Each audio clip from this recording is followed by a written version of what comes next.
আপনি বাবা, আপনি ভাই, আপনি গার্ডিয়ান থাকতে আপনার বোন যেন ওই 31st নাইট এটা উদযাপন করতে কোনো নাইট ক্লাবে না যায়। কথা বলেন ঠিক কিনা? আপনার কোনো ছেলে যেন না যায়। আপনার মহল্লায় যদি আপনার প্রভাব থাকে, ক্ষমতা থাকে, আপনি এগুলো বাস্তবায়ন হতে দিবেন না যে এগুলা খ্রিস্টানি, কৃষ্টি কালচার, এগুলো আমাদের কোনো রাত্রি নাই। কথা বলেন ঠিক না বেঠিক?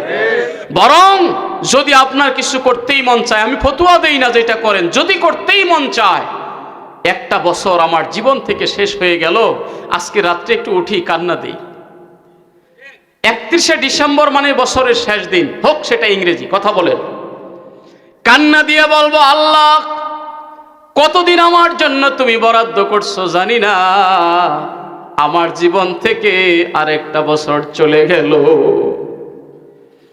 আল্লাহ 26 সালের 1 জানুয়ারি আমার ভাগ্যে আছে না নাই জানি না। কথা বলেন, কারণ নবীর সাহাবী একজন আর একজনের কাঁধে হাত রেখে বলেছিল, তুমি কি গ্যারান্টি দিয়ে বলতে পারবা আজকে সন্ধ্যায় আবার তুমি সকাল পাবা?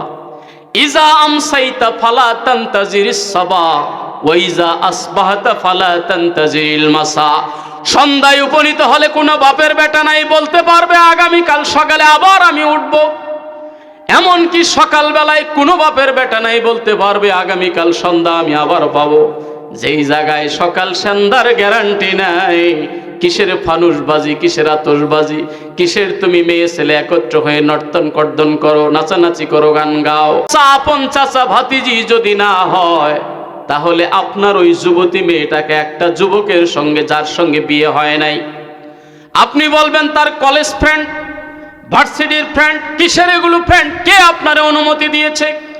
যেই জায়গায় নবী আমার বলেছে একজন বেগানা পুরুষ মহিলা যদি একত্রিত হয়, তাহলে সেখানে 3 নম্বরে শয়তান হাজির হয়।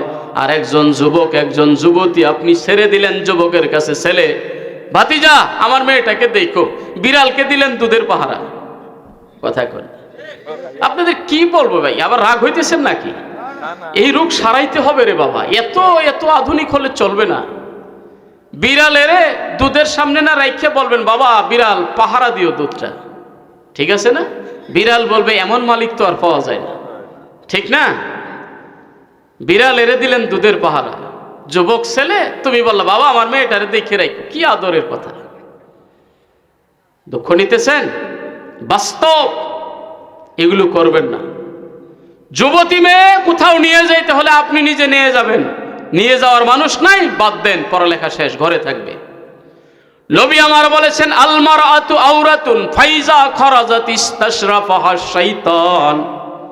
মহিলারা হলো গোপন জিনিস, এদেরকে যত ঘরে রাখবেন তত তারা আল্লাহর রহমতের চাদরে ঢাকা থাকবে। ফাইজা খরাজাত ইস্তাশরাফাহা শাইতান, যখন এরা ঘর থেকে বের হয়ে যাবে, শয়তান উকি ঝুঁকি মেরে তাদের দিকে তাকায়, আর ওই ভকাটে ছেলেগুলোর চোখের মধ্যে লোলুপ দৃষ্টি লাগায়া দেয়। তখন তারা দূরবীন লাগায়া দেখে, তখন তারা শেষ দেয়, তখন তারা বলে আই লাভ ইউ, আমি তোমারে ভালোবাসি। আছে না নাই? দুষ্টা তো আগে আমার। আমি দুধ ওপেন করে দিয়ে বলবো, পাতিলের মধ্যে দিয়ে বিড়ালকে বলবো, বিড়াল দুধটা তুই দেখে রাখিস। রাখবে না? সুন্দরভাবে রাখবে। এগুলো করবেন না। আপনি বাবা, আপনি ভাই, আপনি গার্ডিয়ান থাকতে আপনার বোন যেন ওই 31st নাইট এটা উদযাপন করতে কোনো নাইট ক্লাবে না যায়। কথা বলেন ঠিক কিনা? আপনার কোনো ছেলে যেন না যায়। আপনার মহল্লায় যদি আপনার প্রভাব থাকে, ক্ষমতা থাকে, আপনি এগুলো বাস্তবায়ন হতে দিবেন না যে এগুলা খ্রিস্টানি, কৃষ্টি কালচার, এগুলো আমাদের কোনো রাত্রি নাই। কথা বলেন ঠিক না বেঠিক? বরং যদি আপনার কিছু করতেই মন চায়, আমি ফতুয়া দেই না যেটা করেন, যদি করতেই মন চায়, একটা বছর আমার জীবন থেকে শেষ হয়ে গেল, আজকে রাত্রে একটু উঠি কান্না দিই। 31শে ডিসেম্বর মানে বছরের শেষ দিন হোক, সেটা ইংরেজি। কথা বলেন, কান্না দিয়ে বলবো, আল্লাহ কতদিন আমার জন্য তুমি বরাদ্দ করছো জানি না, আমার জীবন থেকে আরেকটা বছর চলে গেল।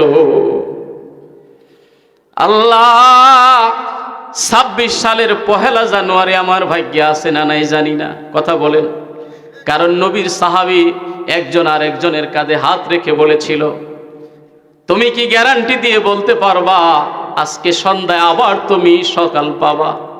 ইজা আমসাইতা ফালা তানতাজিরিস সাবা ওয়া ইজা আসবাহতা ফালা তানতাজিরিল মাসা।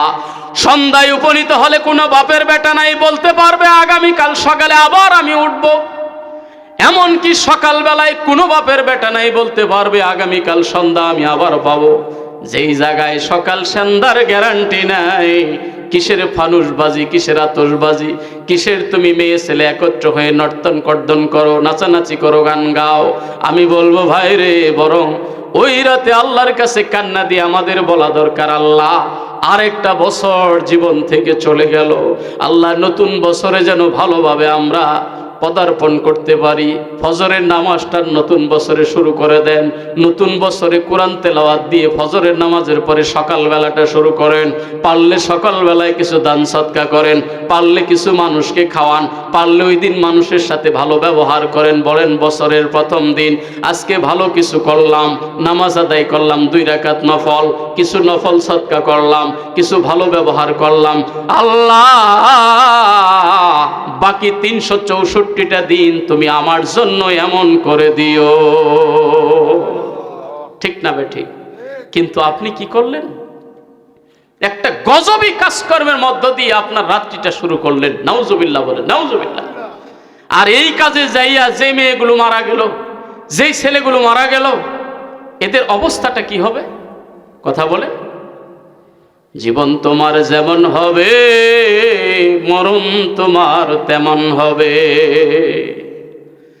আপনার অভ্যাস যদি থাকে চুরি করা, আপনি যদি তওবা না করেন, এই চুরির মধ্যেই যদি লিপ্ত থাকেন, লিখে নিতে পারেন কাগজে কলমে, আপনার মরণ চুরি করতে যাইই হবে। ডাকাতি করা যদি অভ্যাস হয়, দেখবেন ওই ডাকাতি করতে যাইয়াই আপনার মরণ হবে। গতকালকে পত্রিকায় দেখলাম সম্রাট নামে এক ডাকাত, হয়তো অনেকেই দেখেছেন, বাংলাদেশ প্রতিদিনে আসছে, এই ফরিদপুরের ওই দিকে, মানে খুব নাম করা ডাকাত। এতদিন সে ইন্ডিয়ায় ছিল, ইন্ডিয়া থেকে এখন এলাকায় এসে পড়ছে। ওখান থেকে আগে চাঁদাবাজি করত, বিভিন্ন লোক বিভিন্ন বাড়িতে পাঠাই বলতো আমি অমুক বলছি, আমি সম্রাট, সম্রাটের নামে চাঁদাবাজি হইতো। তা এখন কিছুদিন হয় এলাকায় চলে আসছে, আসার পরে নিজেই গত রাত্রের আগের রাত্রে নিজেই এক বাড়িতে গিয়ে অ্যাটাক করছে। অ্যাটাক করা মাত্র ওনারা ভাবছে যে আমাদের এমনেও শেষ অমনেও শেষ, জোরে দিয়েছে চিৎকার, ডাকাত ডাকাত বলে। সারা এলাকার মানুষ এসে বাড়ি ঘেরাও করছে।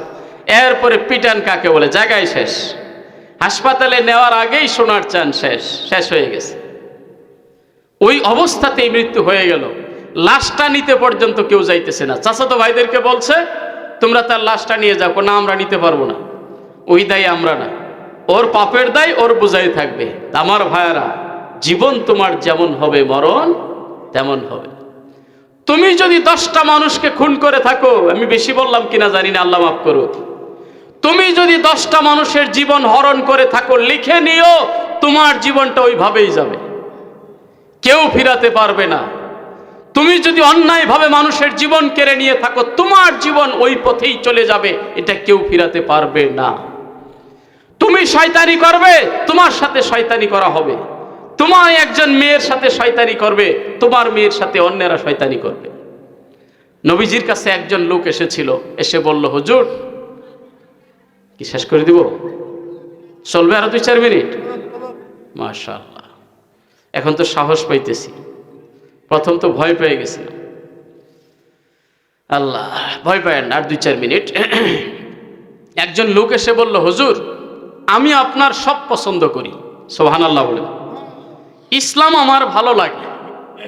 যেহেতু একটা সাবজেক্টের উপরে লাস্টে কথা বলতেছি, এটা দিয়ে ফিনিশিং দিব ইনশাআল্লাহ। আমাদের চরিত্রটা সুন্দর করা দরকার। লোকটা আগন্তুক এসে বলল, ওগো আল্লাহর নবী, ইসলামের সব আমার ভালো লাগে, আপনি যদি একটা বিষয় আমাকে অনুমতি দিতেন আমি ইসলাম গ্রহণ করব। নবীজি বললেন, কি এমন? আমি ব্যভিচার ছাড়তে পারবো না। চিন্তা করছেন? মানে এই বিষয়টা অনুমতি দিলে উনি সব মানিয়ে নেবেন। নবীজির জবানের মধ্যে আমার আল্লাহ বিদ্যুতের চাইতেও আকর্ষণ রেখেছে। সুবহানাল্লাহ বলেন। নবীজির জবান মোবারক দিয়ে আল্লাহর কাছে কোনো দোয়া করলে আমার আল্লাহ ফেরত দেয় নাই। সুবহানাল্লাহ বলেন। লোকটাকে নবী বললেন, আসো আমার কাছে আসো, দেখি তুমি কি বলতে চাও। আস্তে করে আদরের হাত বুলায়ে দিয়ে বললেন, শোনো তুমি কি বলেছো। হুজুর, আমি ইসলাম গ্রহণ করব, ইসলামের সব মানব, যদি শুধু আমার ব্যভিচারের অনুমতিটা দেন। নবীজি আমার তখন মায়ার হাত বুলায়ে দিয়ে বললেন, শোনো তুমি যেই কথাটা বললা, তোমার একজন বিবির সাথে অন্য কেউ যদি এই কাজটা করে কেমন লাগবে। নবীজির জবানে তো তাসির আলাদা, কথা বলেন। এইভাবে বুঝায় তাকে বলতেছে, তোমার বিবির সাথে কেউ যদি অপকর্ম করে তোমার কেমন লাগবে। কথা বলে না, লোকটা চুপ হয়ে গেছে। মনে করো তোমার বোনের সাথে কোনো ছেলে যদি অপকর্ম করে তোমার কেমন লাগবে। আমার খুব খারাপ লাগবে। এরপরে বলল, তোমার মায়ের সাথে যদি কেউ এরকম একটা বাজে কাজ করে তোমার কেমন লাগবে। তখন একবারে রাগ হয়ে বলল, আমি তাকে এই করব, সেই করব, এটা করে ফেলবো। দয়াল নবীজি তখন বললেন, তোমার বিবির সাথে, তোমার মায়ের সাথে, তোমার বোনের সাথে, তোমার মেয়ের সাথে কেউ যদি খারাপ কাজ করে তোমার খারাপ লাগবে, তাহলে অন্যের ছেলে অন্যের মেয়ের সাথে যদি তুমি এমন করো ওদের কেমন লাগবে। কথাটা বলা মাত্র লোকটা চোখের পানি ছেড়ে দিয়ে নবীজির কাছে পড়ে গিয়ে বললেন, নবী গো, আজ থেকে আমি তওবা করলাম, আজ থেকে আমি তওবা করলাম, আপনি আমারে ইসলামের কালিমা পড়াইয়া দেন। সুবহানাল্লাহ, সুবহানাল্লাহ। আমার যুবক ভাইয়েরা, হেলায় খেলায় সময়টাকে নষ্ট করে ফেলতেছি। জীবন কিন্তু কচু পাতার পানির মতো ভাই।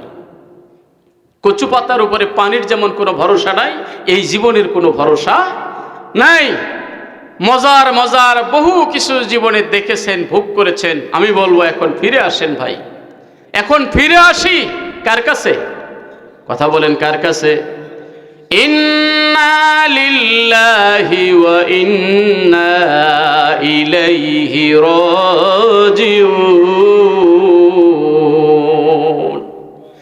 আমি মরে গেলে আপনি পড়বেন ইন্না লিল্লাহি ওয়া ইন্না ইলাইহি রাজিউন।